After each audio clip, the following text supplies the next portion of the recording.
आपकी और मेरी शर्ट काफी हद तक मिलती जुलती है। Yes sir. कहाँ से ली भाई? दिल्ली से ही लिया सर। कहाँ से? दिल्ली से, चोर दिल्ली बाजार में से। कहाँ से? चोर बाजार। मेरी ऐसी एक शर्ट चोरी भी हो गई थी।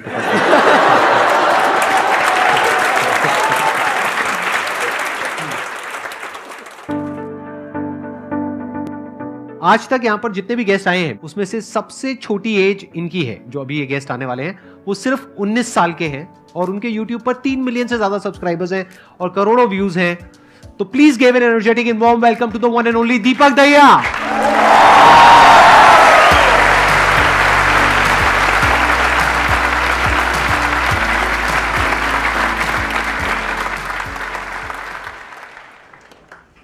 थोड़ा सा आप अपने बारे में बताइए कि आपकी शुरुआत कैसे हुई, कहाँ से थॉट आया, इंस्पिरेशन आई? यूट्यूब जर्नी के बारे में बताऊं उससे पहले मेरी इच्छा है कि मैं आपके बारे में बताऊं कि मतलब आपको मतलब मुझे कैसे इंट्रोड्यूस हुआ था। मतलब मैं 8th क्लास में था, आज से 7 साल पहले की बात है।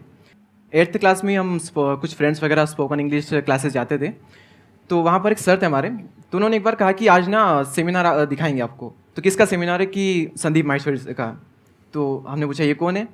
तो उन्होंने ये नहीं बताया कि ये मोटिवेशनल स्पीकर है या कोई बिजनेसमैन है। उन्होंने सिर्फ एक ही लाइन कही कि वो बंदा है जो मुर्दे में भी जान डाल दे।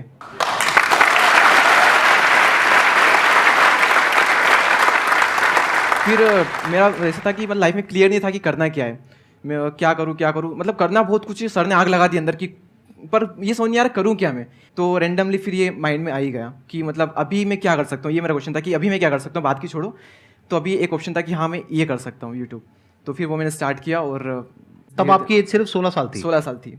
कितने टाइम बाद जा करके आपको रिजल्ट मिला यूट्यूब से? 7 महीनों बाद। 7 महीने तक आपकी वीडियोस पे नॉर्मल व्यूज आ रहे थे? व्यूज, बहुत कम व्यूज।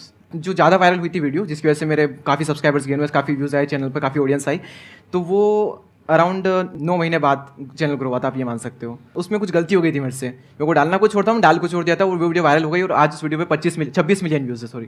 तो इस पूरी जर्नी में सबसे बढ़िया मूवमेंट कौन से थे और सबसे खराब मूवमेंट कौन से थे? सबसे बढ़िया मोमेंट था, मुझे अभी भी याद है, मेरे जब 1000 सब्सक्राइबर्स कंप्लीट हुए थे। सबसे खराब फेस कौन सा था आपकी लाइफ का? सबसे खराब फेस था, वो कैमरा पे शो नहीं कर सकते। हाँ, यहाँ जो ऑडियंस है उसको उनको बता सकता हूँ, ये पार्ट आपको कट करना पड़ेगा। ये एडिट करना पड़ेगा? एडिट करना पड़ेगा। तो थोड़ा कम खराब बता दो जो कैमरे में हम दिखा सके। कम खराब तो ऐसा कुछ नहीं है, क्योंकि बट कैमरे में क्यों नहीं दिखा सकते? कितना खराब? अच्छा, ब्रेकअप वगैरह कुछ था क्या? राइट। हाँ, तो नाम मत बताओ, वैसे ही लोगों को इसी में इंटरेस्ट आ रहा है। मतलब बाकी सबका इंटरेस्ट इसी में है जो आप नहीं बताना चाहते। अगर उसके बारे में थोड़ा बहुत कुछ बताना चाहते हो, बिना नाम लिए, बिना कुछ बोले, तो आप बता सकते हो। ब्रेकअप हुआ वो एक प्रॉब्लम, चलो नॉर्मल है, कईयों के साथ होती है, पर सबसे टफ चीज़ ये थी कि मेरा 12th का एग्जाम चल रहा था उस वक्त, और 12th में भी सबसे टफ पेपर जो मुझे लगता है मैथ्स का, उसी पेपर के जस्ट पहले सब कुछ हुआ था। उस पेपर के जस्ट पहले इक्वेशन चेंज हो गई थी। चेंज हो गई थी, राइट। I understand.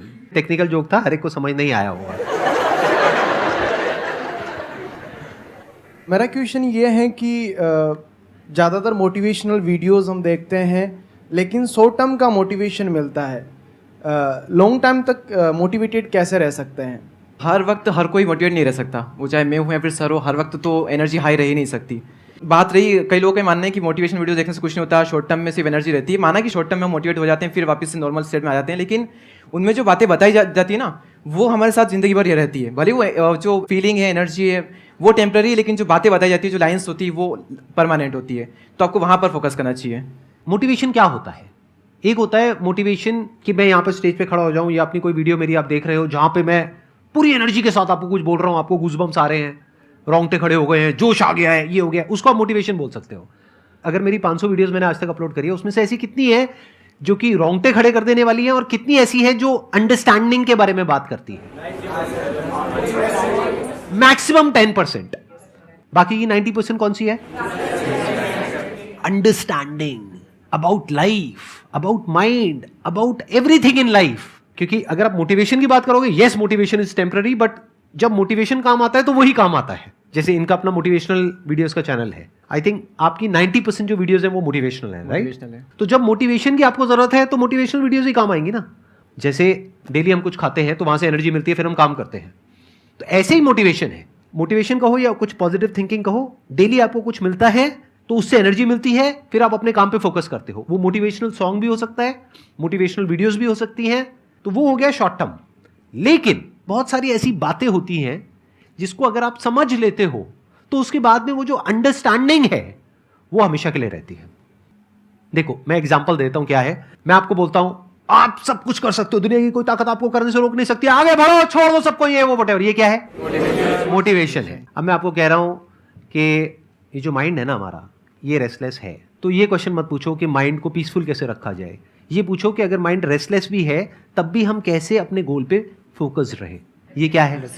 अंडरस्टैंडिंग है, which is based upon reality. Sir मेरा क्वेश्चन आपसे ये है कि कई बार ऐसा होता है कि ना चाहते हुए भी मैं किसी को हर्ट कर देती हूँ, चाहे फिर वो मेरे पेरेंट्स हो, मेरे सिबलिंग्स हो या फिर फ्रेंड्स हो। पेरेंट्स और सिबलिंग तो समझ जाते हैं कि वो मुझे जानते होते हैं कि इसने अगर कुछ बोला है तो क्यों बोला है, लेकिन कई बार फ्रेंड्स नहीं समझ पाते और इस वजह से ऐसा होता है कि उनसे बिल्कुल ही मतलब बातचीत बिल्कुल ख़त्म हो जाती है। तो फिर उस वहाँ पे भी मेरा दिमाग नहीं लग रहा होता है, डिस्ट्रैक्ट होती रहती हूँ। तो उस चीज़ को मैं कैसे कंट्रोल करूँ? अगर आप कुछ करोगे ना, उसका प्लस भी है माइनस भी है। अगर आप चाहते हो जिंदगी में कोई आपसे हर्ट ना हो तो कुछ बोलो ही मत। जहां आपने मुंह खोला, कुछ बोला, तो उसमें से कुछ बातें किसी को अच्छी लगेंगी, किसी को बुरी लगेगी, कुछ को बुरी लगेंगी। तो this is part of the package. ऐसा नहीं हो सकता कि आप अपने मुंह से कुछ भी बोलो, चाहे अपने दोस्तों को, रिलेटिव्स को, इसको उसको, किसी को भी कुछ भी बोलो और सब कुछ अच्छा ही अच्छा लगे सुनने में। वो तब हो सकता है जब आप बहुत बढ़िया एक्टिंग करना जानते हो, लेकिन वो एक्टिंग कुछ देर तक तो आप कर सकते हो, लेकिन अपने फ्रेंड्स के साथ कब तक एक्टिंग करते रहोगे? घर में कब तक करोगे? वहां पे तो जो भी आपके अंदर है, गुस्सा भी है, जेलसी भी है, किसी को अगर ये गलतफहमी है ना मेरे अंदर ये सब नहीं है, तो वो महाबेवकूफ इंसान है। सब कुछ सबके अंदर होता है नहीं होता है? तो हमारे अंदर पॉजिटिव भी होता है, नेगेटिव भी होता है, अच्छे से अच्छा भी कुछ है हमारे अंदर बुरे से बुरा भी कुछ है। तो जैसे ही कोई इंसान हमारे साथ में रहता है या रहती है, वक्त बिताते हैं साथ में, तो उनके पत्ते खुलने लग जाते हैं। आपकी जो वीकनेसेस हैं वो भी सामने वाले के आगे आती हैं, वो किसी को नहीं चाहिए। फॉर एग्जाम्पल आपके पेरेंट्स हैं, आप क्या चाहोगे? वो आपसे अच्छे से बात करें या गुस्से से बात करें? अच्छे से बात, बट गुस्सा तो है उनमें, तो कभी ना कभी तो गुस्सा आएगा। जब आएगा तो आपको उन पे गुस्सा आएगा, ये भी नेचुरल है। तो इस बात को अच्छे से समझ लो कि लाइफ में जब भी कुछ करोगे तो वहां पे सक्सेस फेलियर रहेगा ही रहेगा, पॉजिटिव नेगेटिव रहेगा ही रहेगा, अच्छाई बुराई रहेगी, लव भी मिलेगा, हेट भी मिलेगा, सेम इंसान से मिलेगा लाइफ के अलग अलग फेजेस में। आज आपको लगेगा इससे बढ़िया तो कोई इंसान ही नहीं, आपको लग रहा है अरे वाह क्या बात है, मेरी तो किस्मत खुल गई है। वो अगले दिन आप कह रहे हैं कहाँ फंस गया, ये कहाँ किन चक्रों में पड़ गया, अकेला ही अच्छा था, अकेली अच्छी थी, व्हाटएवर, राइट? ये पार्ट ऑफ लाइफ है। तो इन बातों को धीरे धीरे जैसे जैसे हमारी एज बढ़ती है तो हमको ये बातें समझ आने लग जाती है। इन अदर वर्ड्स, इस प्रॉब्लम का जो सोल्यूशन है वो क्या है कि आपके पास में कंस्ट्रक्टिव कोई गोल होना चाहिए लाइफ में, जिसकी तरफ आप आगे बढ़ते ही चले जा रहे हो। ये सब जो चीजें हैं ना फिर इतना असर नहीं करेगी। अगर आप वेले हो, खाली हो, तो ये सब चीजें आपको बहुत तंग करेगी। दीपक सर, मेरा क्वेश्चन आपसे है कि like when you were in 12th, so unlike us you thought that आपको यूट्यूब में जाना है and you did it. 11th में, हाँ। So do I am also in my CA finals, so मेरे को भी लाइक उसके साथ कुछ करना है, बट पता नहीं चलता कि like what to do. So like आपको जैसे अपना यूट्यूब कैसे मिला, मेरे को वो पूछना है आपसे, like how you ended up with YouTube. वही मैंने बताया था ना कि 11th चल रही है क्लास, लेकिन इसके साथ साथ मुझे कुछ ना कुछ करना है। जैसे पढ़ाई में ठीक ठाक भी, ऐसा नहीं कि उसको पूरी तरह से छोड़ दिया, तो कुछ ना कुछ करना है। तो एक ही ऑप्शन लग रहा था कि हम यही कर सकते हो, इसके अलावा और कहीं जाकर कुछ तो कर नहीं सकता, क्योंकि स्कूल वहीं पर तो वहीं पर रहना है।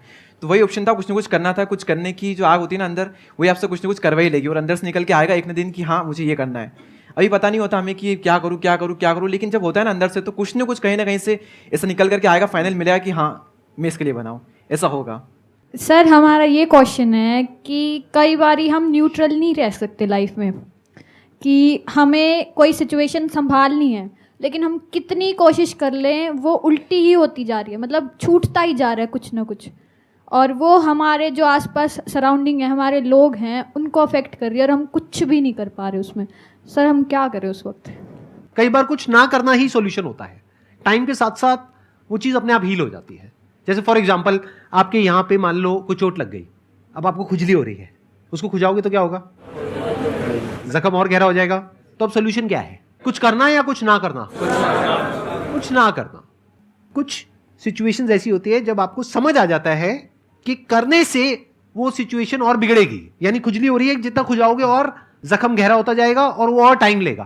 तो आपको क्या करना है ताकि आपका ध्यान उस खुजली की तरफ ना जाए? कोई और काम करो, बिजी रहो।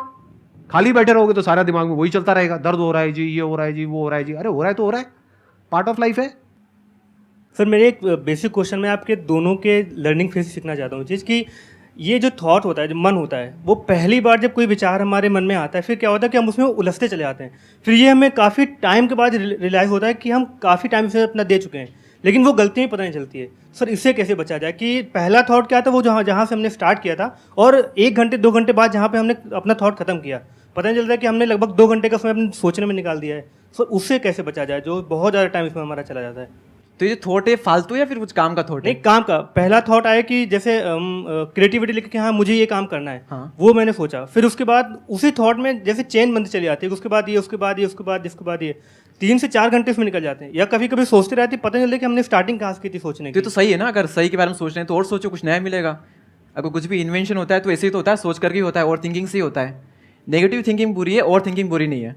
अगर तो आप अपने माइंड में जाकर के फंस रहे हो, यानी कि आप फंस गए हो 1 घंटे तक और कुछ भी नहीं निकला उसमें से, तो वो थिंकिंग बेकार है, किसी काम के लिए टाइम वेस्ट हो गया है। आप क्या कर सकते हो, पेपर पेन लेकर के करो अपना जो भी आपको करना है। माइंड मैपिंग करना सीखो, मैंने अपने कई सेशंस में अलग अलग बोला है। हाँ। ये बहुत पावरफुल टूल है कि माइंड जिस तरीके से हमारा सोचता है ना, उसको आप पेपर पे कन्वर्ट करो, पेपर पे लिखो कि जो भी आप करना चाहते हो उसको सेंटर में लिखो, फिर उसकी ब्रांचेस निकलेंगी, फिर उसकी सब ब्रांचेस निकलेंगी।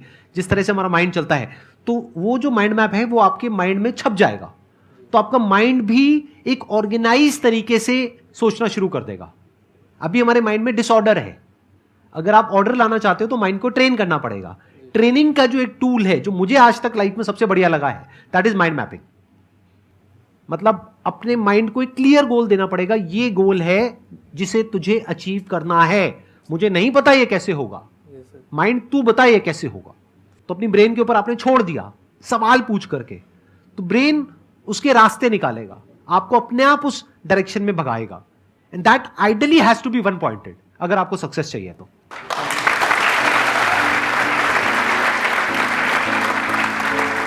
Thank you so much for coming. Thank you so much ji.